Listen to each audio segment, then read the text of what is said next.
চাঁপাইনবাবগঞ্জের নাচলে family card কর্মসূচির তথ্য সংগ্রহকারী ও সুপারভাইজার নিয়োগে অনিয়মের অভিযোগে ইউনো কার্যালয়ে তালা দিয়েছেন বিএনপির নেতাকর্মীরা। সোমবার 10 আগস্ট তারা ইউনো কার্যালয়ের পাশাপাশি সমাজ সেবা ও সমবায় অফিসেও তালা দেন। বিএনপির নেতাদের অভিযোগ, চূড়ান্ত নিয়োগ তালিকায় নিষিদ্ধ আওয়ামী লীগ ও জামায়াতের কর্মীরা স্থান পেয়েছেন। এসব নিয়োগ বাতিলের দাবি জানানো হয়।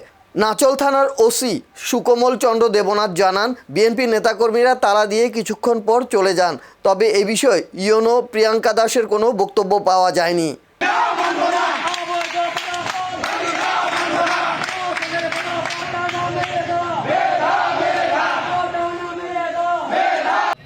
প্রধানমন্ত্রী তারেক রহমানের এই কর্মসূচি সফল হতে দেওয়ার কারণে প্রশাসনের সাথে হাত মিলিয়ে আজকে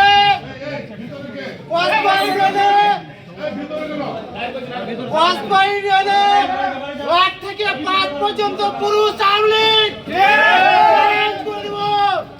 কসবা ইউনিয়নের মহিলা 1, 2, 5 আওয়ামী লীগ, ফতেপুরে তাদেরকে একটা সুযোগ আছে, কিন্তু উনি একতরফা হবে রাত্রে 12টার সময় নির্বাচন ঘোষণা করছেন।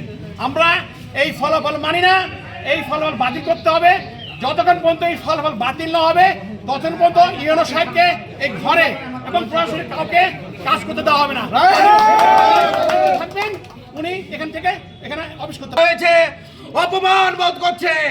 আজকের এই নিয়োগ প্রক্রিয়াকে বাতিল পূর্বক পূর্ণ আবারও নিয়োগ প্রক্রিয়ার জন্য আবেদন করছি। এই আবেদনে আপনারা সাড়া দিবেন। যদি সাড়া না দেন আপনার না চলে ইউনিগিরি চলবে না। সাথে এই প্রশাসনের যারা জড়িত আছেন, বিশেষ করে সমাজ সেবা অর্থাৎ অথরিটি, সাথে সাথে যারা সাইনিং অথরিটি নিয়োগ প্রক্রিয়ার পিঠের চামড়া থাকবে না।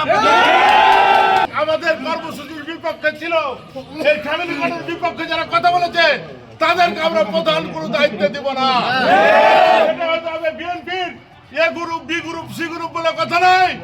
যেই গ্রুপ বিভাগ আমাদের বিএনপির হতে হবে। আমাদের কোনো কথা তৎকা না করে চুরি করে রাতের অন্ধকারে রাত 11টার সময় অবৈধভাবে অবৈধ নিয়োগ ফলাফল দিয়েছে।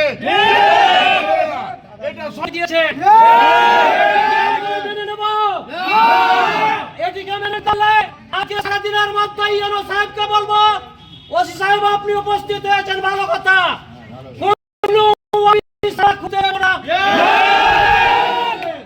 তাতে যদি না চলার মাটিতে আমাদের অভ্যাস আছে, আমাদের যদি রক্ত ঝরে শহীদ হয় আমরা এই দলের সাথে অবশ্যই মেনে নেব। ফ্যামিলি কার্ড আজকে অত্যন্ত দুঃখজনক হলেও সত্য, গতকালকে যে ফলাফল ঘোষণা করা হয়েছে, রাত 12টার পরে ফেসবুক থেকে বিভিন্ন মন্তব্য শুরু হয়েছে। আজকে ফেসবুক থেকে আমরা জানতে পেরেছিলাম রাত 12টার পরে এখানে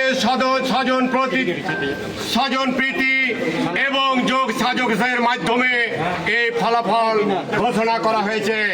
তাই বাংলাদেশ জাতীয়তাবাদী দলের পক্ষ থেকে এবং সকল অঙ্গ সংগঠনের পক্ষ থেকে প্রথমে এই ফলাফলকে আমরা প্রত্যাখ্যান করছি, প্রিয় ভাইরা।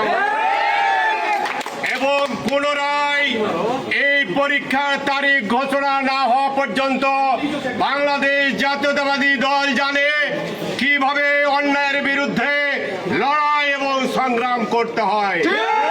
আমরা হাসিনা রক্ত চক্ষুকে উপেক্ষা করেও নাচলের মাটিতে মিছিল মিটিং করেছি। পুলিশের রক্ত চক্ষুকে উপেক্ষা করে আমরা নাচলের মাটিতে মিছিল মিটিং করেছি।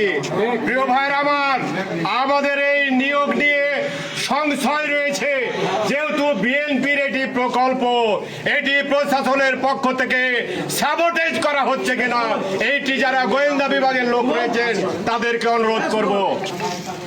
কারণ এই তালিকায় যদি বিরোধী দলের লোক, পতিত স্বৈরাচারের লোকেরা এই কাজে যুক্ত হয়, অবশ্যই এই কাজে তারা সাপোর্টেজ করবে এবং বিএনপির